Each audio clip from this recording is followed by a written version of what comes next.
Hello，大家好，又到我哋一個每個禮拜一次嘅 Go Live 啦。咁今日咧就輪到我做主持啦。咁其實咧今日有個好有趣嘅 topic 咧，就同大家想去討論下啦。咁如果有睇開嘅都知道，我哋幾位咧就係透過一個網絡事業去認識啦。咁其實開始呢個網絡事業之前咧，我哋每一個人都係嚟自唔同嘅背景啦，有花店嘅老闆娘啦，有全職媽咪，都有社工啦。咁我以前就金融業嘅咁樣。咁其實我哋由一個唔同嘅身份轉咗去做呢個網絡創業家啦。咁其實中間係咪真係要學好多好多嘅新嘢咧？咁啊，咁今日咧就想同大家咧分享下一啲我哋平時會使用嘅工具啦。咁其實有啲咧，可能其實你自己本來都已經未開始呢個事業嘅時候咧，已經一路都用緊嘅啦。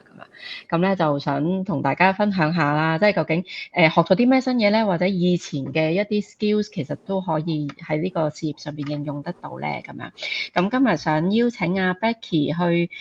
分享先啦，好唔好啊？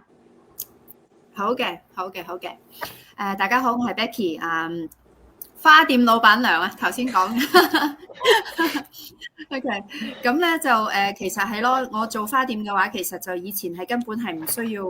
即係電腦方面真係冇做咁多咯，最多就係覆下 email 啊咁樣樣，即係唔會搞咁多嘢嘅。咁自從就做咗呢個 business 之後咧，就真係可以即係逼住自己學咗好多好多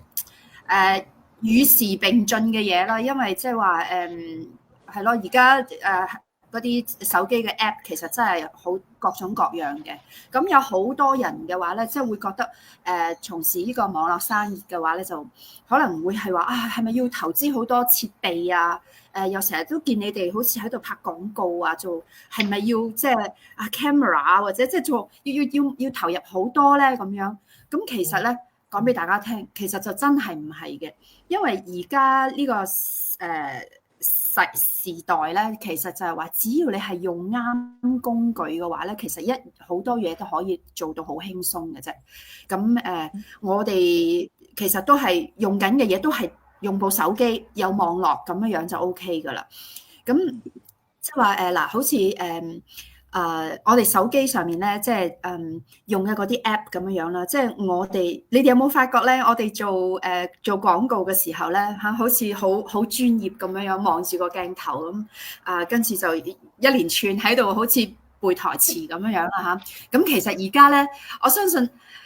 真係拍電視嗰啲人都唔需要背台詞嘅，係咯，肯定就係前面有個 screen 喺度睇住噶嘛，係咪？咁我哋其實而家咧，原來喺手機上面，即係我都係做咗呢個 business，我先知道。我第一次拍廣告嘅時候，我真係去背嘅，我真係去背，我覺得哇好辛苦。但係後嚟先發覺咧，原來去做 training 嘅時候，原來發覺原來話有各種各樣嘅嗰啲叫做叫乜嘢teleprompter 叫提詞器。係啦，嗰啲咁樣嘅app 係可以用嘅。哇！咁我即係download 咗之後，哇！我發覺真係好用，因為佢就係你望住你個 screen，然之後你啲字、你啲文案全部喺晒上面，你就即係可以好 professional 咁樣去演繹你自己嘅嗰個廣告詞啦。咁所以即係話大家即係唔好以為我哋好犀利，其實咧，如果你做嘅話咧，你都可以嘅咁。咁好似仲有就係話，除咗呢個提詞器之外咧，其實我哋因為廣告對於我哋呢一個 business 嚟講咧，就事實上係真係一個好重要嘅一 part 啦嚇。咁所以我哋喺 Google 啊、喺 Facebook 啊、喺 YouTube 啊各種各樣嘅平台啊，或者咩 TikTok 又好LinkedIn 啊呢啲做廣告又好咧，其實咧我哋係需要不斷咁去 manage 我哋個廣告咯，即係話，比如你做呢個廣告，你點樣去target 你嘅 customer 咧？你點樣去 set 你呢個廣告啊？因為有好多 budget 啊，即係聽落去嘅話咧，真係好似好複雜，因為你點樣去 target 你嘅 customer 咧？有咁多全世界，因為我哋係面對全個世界噶嘛，咁有咁多國家啊，你應該點去 target 咧？同埋年齡啊、地區啊、興趣啊呢啲嘢，哇！原來你有個用啱個 app 嘅話咧，其實上面所有嘢咧都可以幫你 set 好晒噶啦。咁你就係 follow 翻你自己即係嘅需要咁去做就 OK 噶啦。咁即係好似講翻Facebook 咁，咁我哋就係用嗰個叫做Meta Business Suite 係咪？同埋 Ad Manager 啊呢啲咧，全部就可以教我哋，即係其實我哋就係喺裏邊學習，就係學到呢啲嘢啦，就係教我哋點樣去管理你自己個 app 啦。你個 app 係每日要投資幾多錢啊，或者係點樣去寫你嘅嗰個 set 你嗰個嗰啲叫乜嘢啊？target audience 仲有係目標受眾係啊，目標對象啊，同埋即係話點樣好精準咁去投放你自己嘅廣告咧？咁其實就係喺晒呢啲 app 嗰度係可以學得到噶啦。咁我哋基本上面咧就係我自己就係做Facebook 啦，做同埋 YouTube 嘅，咁所以就基本上面係喺啲因為 YouTube 係屬於 Google 嘅，咁所以咧我都係主要都係喺呢3個地方去即係管理我自己嘅廣告咯。咁我係覺得自己比起之前未學之前嘅話咧，我係覺得自己係 pro 咗好多嘅。咁而且我覺得就係因為有學習呢一啲咁嘅 app 嘅話咧，亦都同時可以 benefit 得到我自己本身嘅嗰個花店生意。因為我自己本身花店咧，亦都會有做一啲Instagram 啊、Facebook 啊咁樣嘅 post，咁我都可以應用到喺上邊咯。咁即係。所以即係其實我哋帶出嘅信息就係話咧，即係做呢啲 business 嘅話咧，因為做呢啲網絡 business 唔係要令到你更加去繁忙，而係話咧最關鍵係要你識得點樣去挑選你自己嘅工具，點樣去 smart 一啲咁去工作，咁希望係將個效率提高咯。咁我哋在座咁多位都係從零開始學嘅，咁而家咧你見到我哋啲廣告都係咁 professional， 我相信你第時即係大家感興趣嘅朋友嘅話咧，你哋一樣可以做得到嘅。咁呢個係我嘅簡單嘅分享。咁仲有就話係咯，即係亦都唔好意思，因為我今日咧我自己我有啲 appointment 要去做，所以咧我 finish 咗呢一 part 嘅話咧，我可能就會離開其他3位同事主持人咧繼續撐場咁就 OK 好啦，交俾你隻 Becky， 完全冇問題。呢個咧就其實呢個亦都係個 business 嘅即係 beauty 嘅地方啦，即係我哋可以真係好 flexible 咁樣去將個事業咧去點樣去配合我哋嘅日常生活。咁所以點解咧就係真係好啱一啲好繁忙嘅上班族啊、媽媽啊咁樣都好啱去即係 explore 究竟呢個係咪你哋嘅機會啦。咁頭先阿 Becky 有講到嗰啲 app 咧，其實我自己有用啊，提詞器 teleprompter 咧係真係我嘅救星嚟嘅。我第一個YouTube 廣告咧，我哋嗰陣時咧呢個中文嘅市場仲未打開，咁嗰陣時我哋做咧，即係跟 training 做咧，全部都係我哋做英文廣告啦，都係做翻英文市場啦咁樣。咁嗰陣時咧，你諗下一個唔係母語英文嘅人，但係用英文嚟拍廣告，跟住咧仲要係冇提詞器，真係成段稿自己背嘅時候咧，我記得第一個廣告係拍咗百幾個 take，我先至咧有一個 take 係叫做勉強可以出街。咁所以咧提詞器係真係好好啦。之後係真係喺training 入邊學到有呢啲咁嘅工具啦，去幫助我哋咧，令到我哋可以更加 efficient 咁樣去處理我哋嘅工作啦。咁其實廣告真係一個好重要嘅其中一環㗎嘛。咁多謝晒 Becky 咁樣今日嘅分享啦。咁係啦，係咪要落？OK，咁就係咯，下個禮拜我再同大家見面啦嚇。OK，好啦，拜拜。好，咁我哋咧就繼續我哋嘅分享啦。咁下一位想請 Elsa。交翻俾美國部嘅同事咁樣。係啊，係今日頭先 Becky 講咧，就係即係做廣告需要用到嘅 app 啦。咁我自己想分享嘅咧就係大家成日都會用到嘅呢個 app 啦，就係 Facebook 啦。咁我今日想分享嘅就係咧，同喺呢個事業入邊我哋用到嘅 app 咧，係我哋點樣同我哋嘅事業夥伴去溝通嘅一啲 app 嚟㗎啦。咁我想講 Facebook， 其實我相信大家現場即係睇我哋直播嘅觀眾係一定有啦。如果唔係你冇點睇我哋直播咧，係嘛？咁我自己咧，其實喺呢個開始嘅 business 之前咧，我有個朵嘅，就係呢個電腦黑星啦。咁都凡係用電腦嗰啲嘢咧，我都係即係係啊，我都會打敗佢嘅。總之就用埋啲電腦啊，即係整到佢輕機咁樣啦。咁但係自從即係開咗呢個創業之後咧，咁即係用電腦或者用即係呢啲 high tech 嘅就比較多啲之後咧，咁我就終於去搣甩呢個朵啦。咁咧，其實我咧自己其實喺創業之前幾乎都唔會點樣用 Facebook，其實都冇乜點樣 update 我嘅 Facebook 噶。但係咧，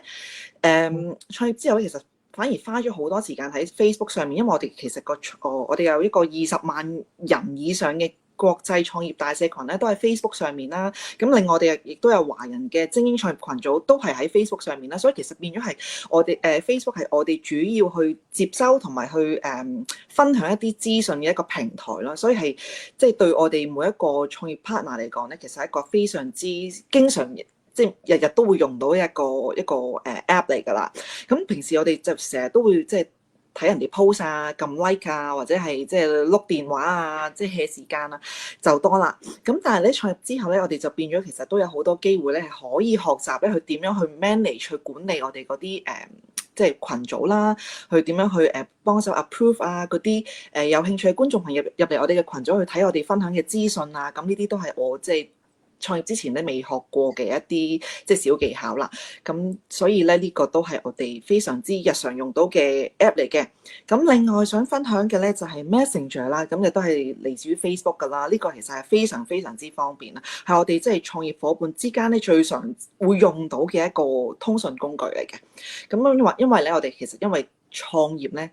識到嘅朋友實在太多啦，即係數以十計甚至上百個嘅，即係嚟自世界各地嘅創業夥伴啦，就好似 Sisley 啊、Holly 啊、Becky 咁樣啦。咁我哋仲有其他即係嚟自其他唔同地區嘅夥伴嘅。咁我哋咧其實用 Messenger 點解咁方便咧？就我哋譬如好多時候我哋會組織啲活動啦，或者係發布啲即時嘅信息啊，分享一啲影片啊，或者係啲學習嘅資源咧，我哋都通常都係會喺呢個 Messenger 上面咧去分享俾咁多位朋友知道嘅。咁所以咧，其實有好多觀眾朋友都會問：哎呀，你哋有冇WhatsApp 啊，或者其他 app 咧？可唔可以用呢個用 WhatsApp 嚟同你哋溝通？其實真係唔好啦，用 Messenger 真係方便好多嘅。因為咧，無論係我哋喺電腦上邊啦，或者係電話，其實即係對我哋分享啲信息俾即係俾你哋知道咧，其實係更加方便，都好容易 handle 嘅。所以真係喺 Facebook 上面揾我哋啦，唔該。咁第三樣嘢咧，就係第三個 app 咧，就想同大家分享咧，就係 Zoom 啦。咁我相信咧，即係大家咧，其實都應該經常都會用到呢個 app 啊，因為即係大家即係經過疫情啦，咁啊好多時候嘅嗰段時間咧，大家 work from home 啊，或者係小朋友要喺屋企返學咧，其實都會用到 Zoom 呢個 app 咧，係即係令到你可以喺屋企都可以返到工、返到學嘅。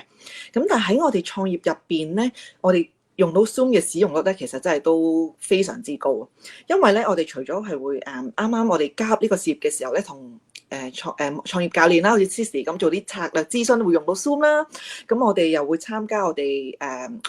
有加拿大嘅大教練咧，其實佢每一季咧都好用心去舉辦一啲即係學習營啦，去俾我哋啲無論係新加入啊，或者係即係加入咗一段時間嘅事業夥伴去參加啲活動咧，其實都會主要咧係用 Zoom 咧去舉辦呢啲即係活動嘅咁樣啦。咁同埋我哋日常咧，譬如同啲事業夥伴啊，或者係啲自己嘅組員啊、團隊咧去做啲會議交流咧，其實都係用 Zoom 咧係去進行嘅喎。咁咧最緊要咧就係乜嘢咧？我哋每個月咧都有一個中文線上直播事業說明會咧，亦都係用 Zoom 去進行嘅。我哋呢個非常之勁，因為咧我哋可以同時間容納100位嘅觀眾朋友，可以即時發問、現場交流咧。其實我覺得係對成個即係有興趣嘅觀眾朋友咧，其實去了解呢個事業咧係非常之有幫助。即係嗰個距離感咧，雖然我哋喺世界各地唔同嘅國家啦、唔同嘅時區咧，但係其實當你喺一個會議室入邊咧直播咧，其實嗰個距離感係真係拉近咗好多嘅。所以呢個 Zoom 咧真係我哋其實喺創業入邊咧，即係無論即係日常都經常都會用到嘅一個 app，亦都非常之好用啦。咁樣咁第四個咧，我想分享嘅咧就係 StreamYard 啦。咁呢個咧老實講，我以前真係未聽過嘅，即係創業之前啦嚇。咁自從因為開始咗呢個網絡創業之後啦，咁我哋又要經營自己嘅 Facebook page 啦。咁好多時候咧，為咗令啲觀眾朋友咧可以即係更加直接咧了解到我哋呢個事業其實究竟做啲乜嘢嘅咧？咁我哋好多時候咧都真係會去同啲其他團隊嘅事業夥伴啊去做啲直播嘅訪談啊，又或者係好似大家而家咁樣睇緊我哋直播咧，其實就係透過 StreamYard 咧去做呢個直播嘅動作喺 Facebook 上面俾大家睇到嘅。所以呢一個對我嚟講咧就比較新啲嘅。咁我就係咯，今日我嘅分享咧就係咁多啦。好啊，多謝晒 Elsa。其實你頭先分享，我覺得好好啊，因為其實我哋成日可能諗咧創業係一樣好困難嘅嘢啦，或者自己未試過，究竟哇係咪要打大佬啊咁樣？其實好多時我哋已經用緊嘅嘢咧，就係可以喺我哋呢個網絡事業上面咧，可以繼續使用啦。咁同時咧，亦都會有好多新嘅我哋以前未接觸過嘅，我哋都有機會去嘗試啦。咁可以令到我哋喺呢個 test skills 上邊咧，可以再更進一步。所以咧係啦，level up。咁係喺揾錢之餘啦，亦都可以學到新嘢啦。咁其實我覺得係真係非常之好。咁好啦，多謝 Elsa。咁到阿 Holly，你咧？你平時用啲乜嘢？係啊，好多工具。我主要介紹兩個啦，簡單啲係啦。咁啊，我覺得個好處，我都係做咗呢個網絡事業先認識嘅。咁其中一個叫 Photo Room，另一個叫 CapCut 啦。咁我覺得創業嘅好處咧，其實就好睇你哋自己覺得想，因為我哋都要去 present 我哋一啲嘅服務或者帶一啲信息俾大家知嘅。咁好取決於你想去到嗰個叫做個人嘅品牌啊，或者你出嚟嘅一啲圖片啊，或者影像，你希望去到有幾咁吸引或者幾咁靚嘅，我覺得呢個都係我哋每個人嘅選擇啦。咁因為我本身自己咧，對於真係整 post 啊或者整影片咧，本身都係有啲要求嘅。咁我覺得我遇到呢兩個 app 之後咧，係好幫到我，因為我之前咧未認識呢啲工具之前，我係特登去出邊上堂學，係由基本點樣整個相片，跟住點樣就擺個相片，係由頭學㗎。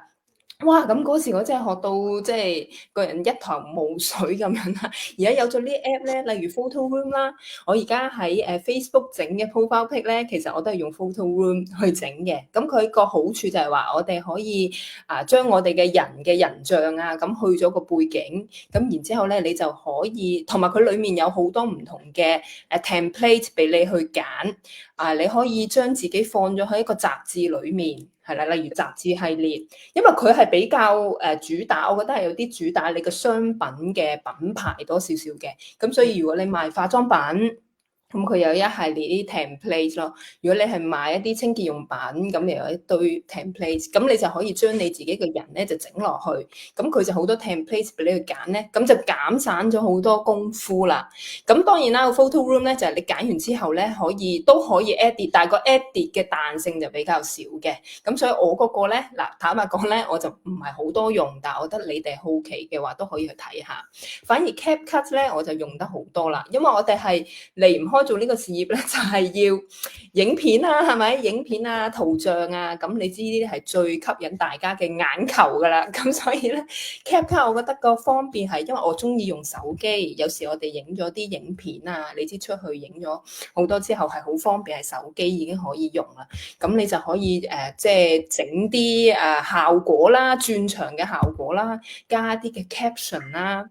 咁我之前唔知嘅時候咧，我喺 IG 啊或者係 TikTok 見到人哋，哇啲 caption 咁靚嘅，逐個字噔，跟住有顏色嘅喎，幾吸引，即係就係大家所講好 pro 嘅嗰種感覺啦。同埋而家喺 YouTube 都見好多短影片，都係好多呢啲字彈出嚟咁好靚。咁原來都有嘅，係可以整，自己都可以整到，好滿足到呢一樣嘢咯。同埋佢係多好多嘅一啲款啊，即係一啲文字啊嗰啲嘅。編輯嗰啲你可以揀嘅，咁所以係你可以慢慢喺當中你個影片裏面揾翻你自己 style 嘅，係啦，你可以拍咗幾個唔同嘅廣告之後，你用翻同一系列嘅一啲 caption， 其實你都可以 present 到你自己 style， 所以我覺得呢兩個咧係非常之都推薦你哋去試下嘅。我嘅分享係咁多。好啊，多謝晒 Holly。係啊，而家呢啲咁樣嘅 apps 咧，真係可以令到我哋喺設計上面啦，點樣去 present 我哋個 branding 咧，真係好方便。咁我以前我都有走去學過呢個 Photoshop 同埋 AI，係啊，我都學已經咩都唔記得晒啦。咁咧，所以係真係將嗰個門檻咧，其實係降到好低。只要你即係識得攞住個 mouse 撳嘅話咧，其實咧每個人都可以做到一啲好靚啊、好 pro 嘅圖出嚟啦咁樣。咁其實我自己咧，今日要分享咧，我分享幾個 app 啦。咁有啲咧都同阿 Holly 有少少相似嘅，都係喺設計方面啦。咁其中一個就 Canva 啦。其實如果有喺網上邊啊，中意做圖嘅人咧，應該可能都有聽過佢啦。其實佢就真係佢係一個革命嚟嘅，我覺得係圖像設計上面啦。因為以前我哋真係咧要整圖咧，即係要揾一個好 pro 嘅人啦。真係識得用 Photoshop 啊呢啲咁樣嘅軟件去點樣砌張圖出嚟啦。咁而家咧用呢個 Canva 咧就非常之方便啦。佢有入邊好多好多嘅 template 啦，跟住你只要咧將即係自己啲相啊或者嘅素材，或者佢入邊都有好多好靚嘅素材咧，咁樣將自己去設計又得啦，或者用佢嘅 template 再去改你自己嘅風格亦得啦。咁我覺得對於啱啱開始起步或者對點樣去做自己 branding 嘅朋友咧，其實係好有幫助，因為可能我哋以前唔係做呢一方面，譬如我以前全部都係對數字嘅，無啦啦叫我整張圖，我真係唔識得呢啲美術白痴咧。咁有呢啲 app 咧就好好啦，即係可以咧彌補到我呢個冇呢個美感嗰方面嘅缺陷啊，咁啊幫到我，即係都可以整到一啲見得人嘅圖出嚟啦。咁呢個其實喺我日常，我係差唔多每一日都用，因為我哋每一日都會喺我哋嘅 page 嗰度去做一啲分享啦。咁所以好多時咧，我都會用 Canva 去幫我手去做一啲圖啦。咁跟住另外一個咧，就都係一個好火熱，即係大家都會成日講嘅一個 app 咧，就係 ChatGPT 啦，即係 AI 啊嘛，而家 AI 時代。咁我咧就有追開我 post 嘅人咧，都知道我其實係一個極 I 嘅人啦，即係唔識得點樣去表達自己啊。未做呢個事業之前咧，我係完全唔會分享自己。見到人群嘅時候咧，我就匿埋嗰啲嚟嘅。咁我啱啱開始去做呢個事業嘅時候，要分享自己咧，對於我嚟講係一個好大嘅難題啦。咁我4年幾前去開始呢個事業嘛，嗰陣時咧就未有呢啲工具嘅，咁所以嗰陣時就真係自己要做功課啊，真係要去諗下每日究竟我要寫啲乜啊，我要點樣寫啦，就算諗到點樣寫咧，其實自己寫出嚟嗰啲文章都唔係好靚啦，因為好少會真係去即係中學畢咗業之後，好似都冇乜點作過文啊，咁所以咧，即係啱啱開始又再去要寫嘢嘅時候咧，其實都係一個幾大挑戰嚟嘅。咁啊好好啦 ，ChatGPT 2年前面世，咁就初咧都要學下點樣去用啦，即係點樣去寫 prompt 啊，點樣去同佢建立一個感情啦，令到佢知道我究竟個 style 係點樣，咁都花咗少少時間去培養佢。咁咧而家咧就變咗我一個平時我工作嘅一個好好嘅工具啦。咁好多時會譬如會去真係好似一個事業夥伴咁樣啊，又係寫完啲嘢咧，即係會問下佢意見啊，邊度要修改啊，或者嗰日真係咧完全係大腦便秘，諗唔到要寫咩嘅時候咧，就會問下佢我今日分享啲咩好啊咁啊，咁佢咧又會俾好多好多嘅 idea 啦。咁所以其實咧，而家有咗呢啲工具之後咧，呢個事業我覺得係輕鬆咗好多，亦都令到我哋咧可以去發展嘅可能性咧，其實係大咗好多，因為佢真係會幫我哋去諗好多唔同 perspective 嘅嘢，會令到俾到我哋好多 idea 啦。究竟我哋要去點樣去分享呢個事業啦咁啊？咁呢個咧就係喺創作方面啦。即係如果好似睇緊嘅朋友好似我咁樣，即係對創作方面係好 handicap 嘅話咧，咁呢啲 app 咧係真係好有好幫到手嘅。咁另外一個咧，另外兩個 app 咧，我會分享咧，就係一啲點樣去管理自己平時時間嘅 app 啦。咁其中一個就叫 TimeBuddy 啦。咁大家都知道我哋呢個咧係一個全球性嘅網絡事業啦。咁其實我哋事業夥伴咧係真係遍佈全球嘅。咁好似我係大教練喺加拿大啦，阿 Elsa 喺美國啦，跟住我喺澳洲啦。咁我哋有好多事業夥伴，新加坡啊、台灣啊、香港啊都有噶嘛。咁我哋好多時即係好似頭先阿 Elsa 講話，我哋大教練佢每一季去籌備嗰啲活動咧。咁因為大家唔同時區啊嘛，咁所以我哋咧都要睇下大家嗰個時間究竟係幾多點咧。我就冇咗呢個 app 咧，我就開唔到會噶啦，因為咧。我計時差咧就好差嘅，我就算因為我哋澳洲唔知大家知唔知道一個小知識啊？澳洲咧其實佢細地方咧，但係其實佢已經有幾個時區喺度，所以咧咁又有啲地方咧有呢個 daylight saving，有啲地方冇 daylight saving 啦。所以咧，就算澳洲自己境內啊，我都要用 time buddy 喂，究竟你嗰個幾多點啊？我要幾多點同你開會？咁所以咧，time buddy 咧就係我開會嘅好伙伴嚟嘅，即係唔會記錯時間。咁另外一個咧，就我諗大家咧都可能會有用喺工作上邊會用到嘅就係 Google Calendar 啦。咁因為我哋都其實有陣時會有會開嘅，咁或者咧自己會有啲schedule 啊。咁其實因為我係在家工作嘅媽咪啦，咁我亦都有一個女要照顧，咁亦都會我個女而家就開始大，都好多嘅活動啦。咁變咗咧 Google 咧就Google Calendar 就係我一個好好嘅幫手啦。就我有啲乜嘢嘅meetings 啊，或者有啲乜嘢嘅 Go Live 啊，有啲咩我個女嘅嘅活動啊，咁樣我就全部咧擺晒落去。咁有陣時可能人哋同我約啊 book meeting 嘅時候咧，咁我就會睇住個 Google Calendar 咧，就去以防自己double booking 咁樣啦，咁就好唔好意思啊嘛。咁變咗就即係我哋其實咧日常用嘅，我自己咧真係好中意呢幾個 app 咧，就係咧我去做呢個網絡事業嘅一個好幫手㗎嘛。咁所以其實咧，我哋今日嘅分享咧，想話俾大家聽係咩咧？其實我哋創業咧係即係一個好新嘅領域，但係咧真係有啲嘢可能係你自己已經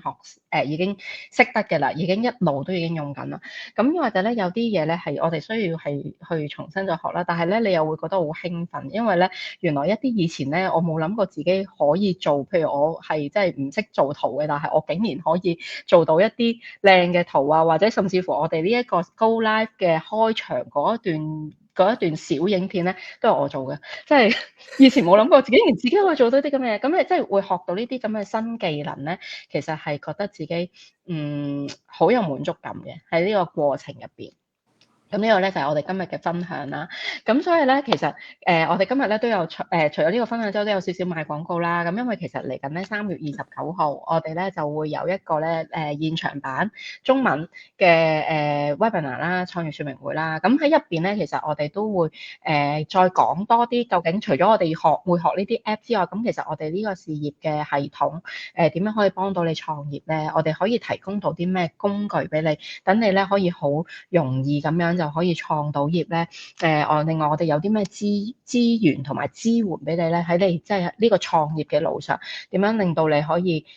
容易啲去行呢段路啦？因為其實創業真係有好多高高低低啊，會遇到好多困難啊咁啊。咁但係其實咧，我哋呢度咧係真係會有好多嘅 support。就算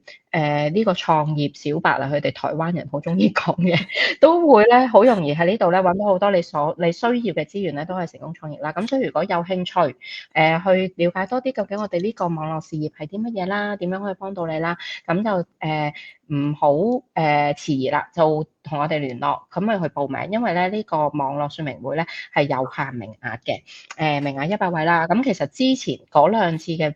嘅說明會咧，我哋其實都爆晒嘅，即係有人咧係想參加，但係最尾咧係冇啊，真係爆咗就真係冇啦咁啊。咁所以如果真係有興趣嘅話咧，咁就快啲 send message 俾我哋報名啦。咁我報咗名之後咧，我哋就會將個開會嗰個連結啦，我哋又係用 Zoom 嘅，咁咧就 send 俾你啦。咁到時你就可以咧喺